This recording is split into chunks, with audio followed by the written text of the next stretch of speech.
هفل نستقبل الضيوف هفل نقف صف واحد هفل.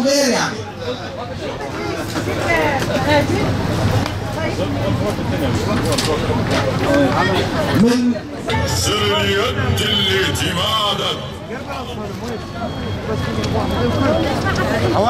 سلام على مثقل بالحديد في أمرلي لا يساوم ولا يحيد.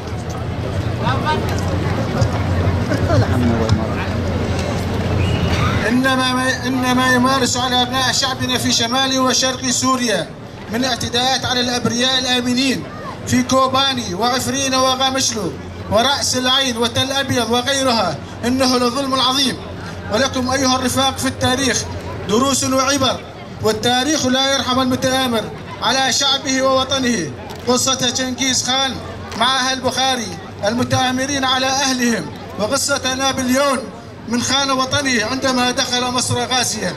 والتاريخ يخلد الأبطال والشهداء ويكتب سيرهم بمداد من النور من أولئك الأبطال الذين رفضوا أن يساوموا على حقوق شعبهم بل على الشعوب الحرة. القائد عبد الله أوجلان الذي رفض كل المغريات واختار السجن، فكان السجن منطلقا للحرية والعزة والكرامة، فإن سجنوه جسدا فإنهم لن يستطيعوا أن يقفوا في وجه ثورة شعبا استمد القوة من ذلك القائد، وجعل فلسفته الديمقراطية منارة استضاء بها لنيل الحرية والكرامة.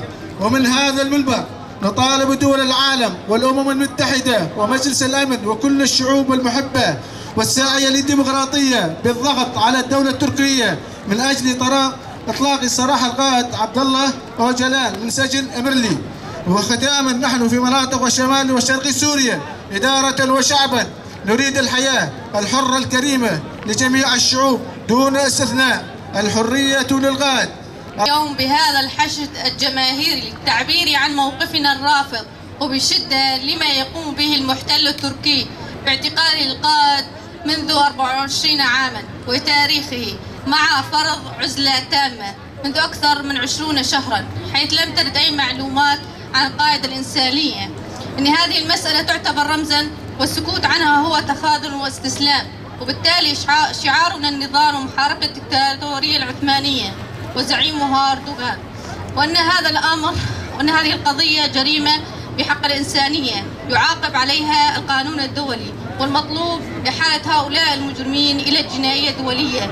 وأننا إذ نقف مستنكرين ما يحصل لشعبنا وقائدنا، فإننا نؤكد على وقوفنا الدائم خلف قواتنا المدافعة عن أرضنا وحقنا، قوات سوريا الديمقراطية، والتي استطاعت أن تقهر التنظيمات الإرهابية وتحرر الأرض والبشر. الحرية للقائد، الحرية للقائد، الحرية للقائد. نحن لسنا أحرارا بعد، نحن فقط وصلنا لحرية أن نكون أحرارا، ولن تكتمل حريتنا إلا بحرية مناظر الحرية الأول قائد الفكر التحرري الرفيق عبد الله أوجلان، الذي نادى بالحرية لكافة شعوب العالم وضحى في كل ما يملك من أجل أن يصل الفكر التحرري إلينا وإلى كافة الشعوب المضطهدة. أن الغزاة وأعداء الحرية من خوفهم وجبنهم قاموا بسجن جسد الفيلسوف القائد عبد الله أوجلان، لكن هيهات أن يستطيعوا أن يسجنوا حرية فكره الذي أخذ ينتشر كالنار في الهشيم، ولم تعد أي قوة ظالمة أو غاشمة قادرة على إيقافه. ونحن نعلم عندما تتأصل جذور الحرية تصبح سريعة النمو، وقد تأثرت هذه الحرية في مجتمعنا وتجذرت بغرس فكر القائد عبد الله أوجلان في أرواحنا وفي كل جسد حر. لقد تم اعتقال قائد الفكر التحرري والفيلسوف الأمة الديمقراطية بمؤامرة دولية في شباط عام 1999 بكينيا، وتم إحضاره إلى جزيرة إيمرلاي، وبدأت المحاكمة الشكلية في 31 أيار عام 1999، واختتمت في 29 حزيران عام 1999، وحكم عليه بالإعدام. وقامت تركيا بإرضاء الغرب دبلوماسيا بالتخفيف الحكم من الإعدام إلى المؤبد. إنها أقصر محاكمة في تاريخ وأسرع محكمة في نطق الحكم. وكما قيل لا يوجد مفكر الحرية إلا لأن الطغاة يخشونه. قام النظام التركي بسجن جسد القائد المفكر فيلسوف العصر عبد الله أوجلان، ولكن لم يستطيعوا سجن حريته الفكرية وبما يفكر. والدليل على ذلك لقد أصدر لنا ولكل الشعوب المضطهدة الكثير من الكتب القيمة، وما زال إلى هذه اللحظة يبدع وينشر الفكر التحرري وهو في سجنه. وأنا اليوم نقف وقفة اعتصام في وجه النظام التركي وكل طغاة العالم، مطالبين في حرية القائد أوجلان جسديا وإطلاق سراحه، ونقول للطغاة إن كنتم تظنون بسجنكم للقائد أوجلان تنتهي حالة التحرر فأنتم مخطئين، فكل من يحمل فكر القائد عبد الله أوجلان هو أوجلان، وهيئات ثم هيئات تسجن فكر أوجلان. باسم مجلس عوائل الشهداء في الرقة نرفع صوتنا اليوم لمنظمات حقوق الإنسان والمنظمات الدولية بالمطالبة بحرية القائد عبد الله أوجلان، حيث أصبحنا نرى بأن قضية القائد هي قضية أممية ومن أولويات القضايا العالمية، حيث يعلم الجميع بأن القائد عبد الله أوجلان تم اختطافه بطريقة غير شرعية بتهمة الإرهاب، وما نراه اليوم من حقائق واقعية بأن جميع الأدلة والإثباتات تدل على أنه بريء من التهم المنسوبة إليه من خلال رؤيتنا لفكره ونهجه المطبق على الأرض والواقع.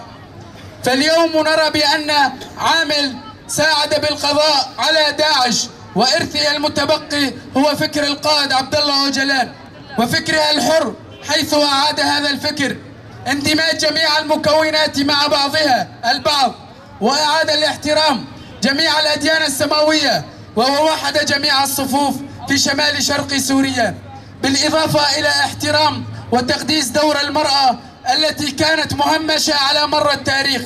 والدليل الأكبر براءة القائد عبد الله أوجلان هو انتهاكات الدولة التركية على أراضينا واستخدامها أبشع أنواع الأسلحة ودعمها للفصائل الإرهابية منذ بداية الأزمة السورية.